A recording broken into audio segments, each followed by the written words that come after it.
Welcome back to Movie Draft House.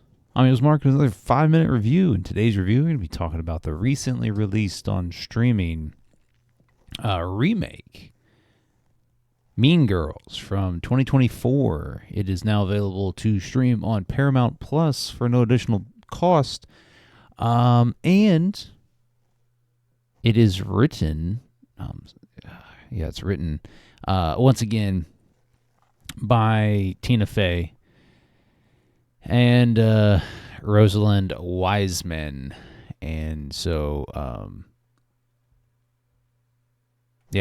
anyways, Tina Fey is an executive producer again. Tina Fey is the sole reason entire generations care about Mean Girls. Like, in pop culture history, Mean Girls goes down in history. And then to come back and remake a film 20 years later that didn't really need to be remade, but to make it a musical is ballsy. It puts your credibility on the line, and it's almost a slap in the face of the original. However, once you get to watch it, you quickly realize that this is a most worthwhile remake that keeps things the same, but also different, refreshing. It's made for this current generation, and it does everything that the original did.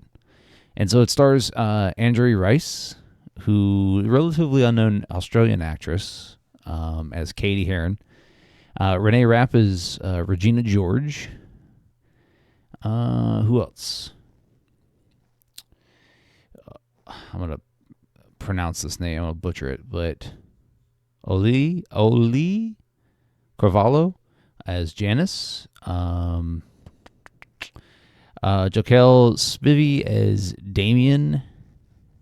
Avantika as Karen Shetty.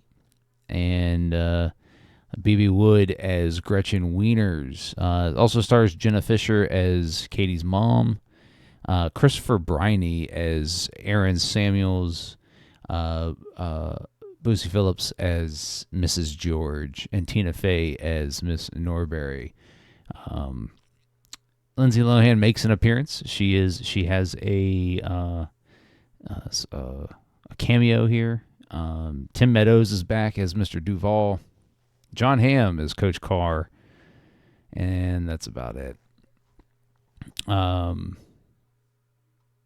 really like this. I really enjoyed it. Andrea Rice is super likable as Katie Heron here, as rivaling Lindsay Lohan. And the thing about the original Mean Girls was Lindsay Lohan had already become kind of this it girl in the teen realm in Hollywood. And so the original Mean Girls, while a huge success and a great movie, didn't really, it further catapulted Lindsay Lohan's stardom. But what this movie does, and I feel like this one isn't as popular as the original, just simply because in today's streaming society, a limited theatrical release and then goes to streaming allows it to get buried a little bit. Hopefully Paramount keeps this fresh and at the forefront of their streaming catalog, because I do think it needs to be seen. However, musicals aren't for everybody, and I acknowledge that. But the musical numbers here are really good.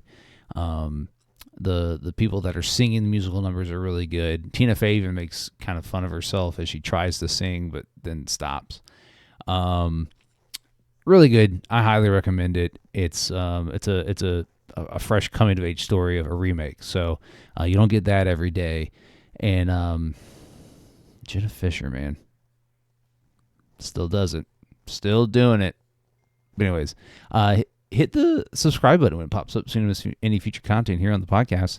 And if you want to follow the podcast on all your favorite social media platforms, we're on Twitter, TikTok, Instagram, right here on YouTube. So give us a like, follow, subscribe, and don't forget the podcast releases weekly every Thursday on your favorite podcast streaming platform. And we'll catch you next time. Look at this thing! I can't even see it! Like a face breast.